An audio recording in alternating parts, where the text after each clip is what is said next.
अगर कोई इंसान अचानक बदलने लगे ताल्लुक़ में या उसके मिजाज में, रवैये में और बिहेवियर में आपको तब्दीली दिखने लगे, वो आपको नज़रअंदाज करने लगे, एटीट्यूड दिखाना शुरू कर दे, ख़ुद को मसरूफ़ दिखाना शुरू कर दे और आपको ये चीज़ें दिखने लगे, तो सबसे पहले तो आप एक बात अपने जहन में बैठाओ कि ऐसा हमें लगता है कि कोई शख्स हमें या कोई इंसान हमें एक दिन, एक रात, एक लम्हे या एक पल में छोड़ के चला गया। हालांकि ऐसे नहीं होता।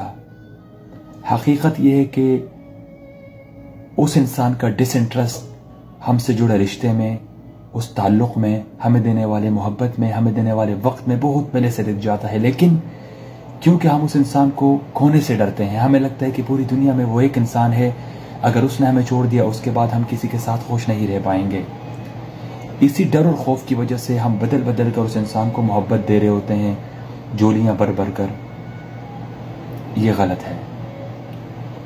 देखो, वो इंसान जब आपके साथ ताल्लुकात या ताल्लुक़ में जुड़ता है, उस इंसान की शुरू की जो दिलचस्पियाँ होती हैं ना, हद से ज़्यादा की आपको बिगाड़ देती हैं। आपकी ज़रा सी खामोशी, आपकी ज़रा सी गैर मौजूदगी उस इंसान के लिए अज़ियत का बाइस बनती है।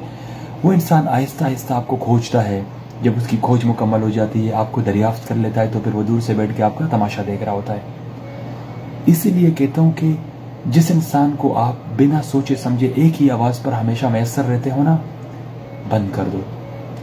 वो काम कि जो उस इंसान के खुद के करने के हैं, वो उस इंसान को खुद करने दो। आप पर उस इंसान की और उस रिश्ते की असलियत और नौयत जाहिर हो जाएगी।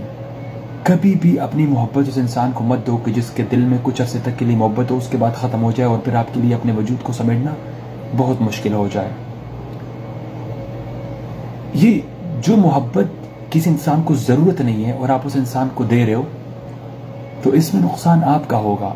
मैंने बारहा अपनी पिछली वीडियो में आपको बताया है कि किसी भी ताल्लुक़ में बग़ैर सोचे समझे अपना 100% मत दो। आप ये चेक करो कि अगर आप 100% दे रहे हो, सामने वाला इंसान 10% भी दे रहे या नहीं। सामने वाला इंसान 5% भी इनपुट ना दे और आप 100% दो, बहुत ज़्यादा शिद्दत और गहराई दिखाओ, तो जब वो ताल्लुक़ ख़त्म होगा, उस इंसान की असलियत आप पर खुलेगी, तो आखिर में आपको ज़ख्म भी उतने ही शदीद और गहरे मिलेंगे।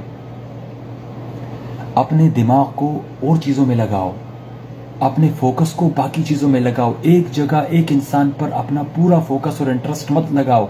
अपने इंटरेस्ट को बाकी इंटरेस्ट में भी लगाओ, ताकि कल को अगर वो इंसान ना रहे, वो ताल्लुक़ ना रहे, कम से कम आप तो ज़िंदा रहो।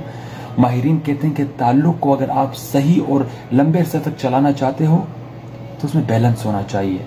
हद से ज़्यादा की मौजूदगी